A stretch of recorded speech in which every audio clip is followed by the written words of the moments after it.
കർത്തൃസന്നിധി നമ്മൾ യാചിക്കുകയാണ്. ഈ ആഴ്ചയിൽ ജപ്തി നടപടിയെ അഭിമുഖീകരിക്കുന്നവരുണ്ട്.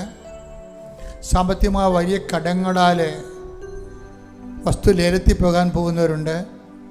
അതെല്ലാം ഈ സമയത്ത് സമർപ്പിക്കുന്നു. 17 ദിവസത്തിനുള്ള ആ വിഷയത്തിന് മേലും ദൈവിക തീരുമാനം ഉണ്ടാകാൻ വേണ്ടി സ്തുതിക്കട്ടെ. ഹല്ലേലൂയ.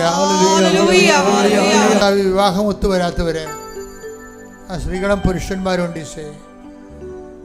വിവാഹം പിരിഞ്ഞു പോകാൻ പോകുന്നവർ, ആവശ്യമില്ലാതെ പെട്ടെന്ന് കലഹങ്ങളുണ്ടായി പൈശാചികമായി ഇടപെട്ടുകൊണ്ട് വാശി മത്സരത്തിൻ്റെ പേരിലും പിരിയാൻ പോകുന്നവർ, കുഞ്ഞുങ്ങളെ വഴിയാധാരമാക്കാൻ പോകുന്ന പൈശാചിക തീരുമാനങ്ങളിൽ നിന്ന് അവർ പിന്തിരിയാൻ വേണ്ടി ശ്രദ്ധിക്കട്ടെ. ഹല്ലേലൂയ.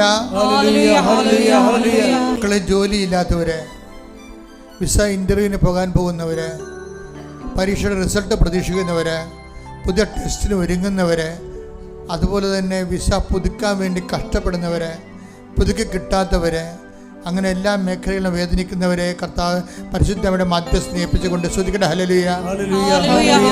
വരുമാന മാർഗം മുട്ടിപ്പോയവർ, ജീവിക്കാൻ മാർഗമില്ലാതെ എങ്ങനെ ജീവിക്കുമെന്ന് അറിയാതെ വിഷമിക്കുന്നവർ, താങ്ങാനാവാത്ത ചിന്തിക്കാനാവാത്ത ജീവിക്കാൻ പറ്റാത്ത വിധത്തിലുള്ള സാമ്പത്തിക ബാധ്യതയുള്ളവർ, അവരുടെ മേൽ ജീവിതം കർത്താവ് ഇടപെടുന്നതിന് വേണ്ടി ശ്രദ്ധിക്കട്ടെ. ഹല്ലേലൂയ.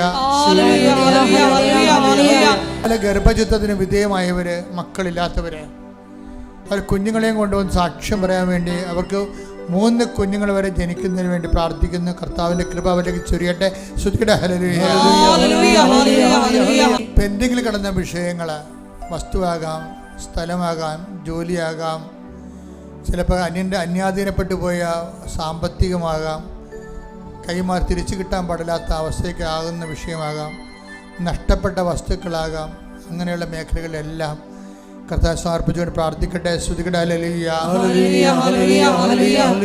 മക്കളുടെ വിഷയങ്ങളും മൗനമായി പ്രാർത്ഥിക്കേണ്ട സമയമാണിത്.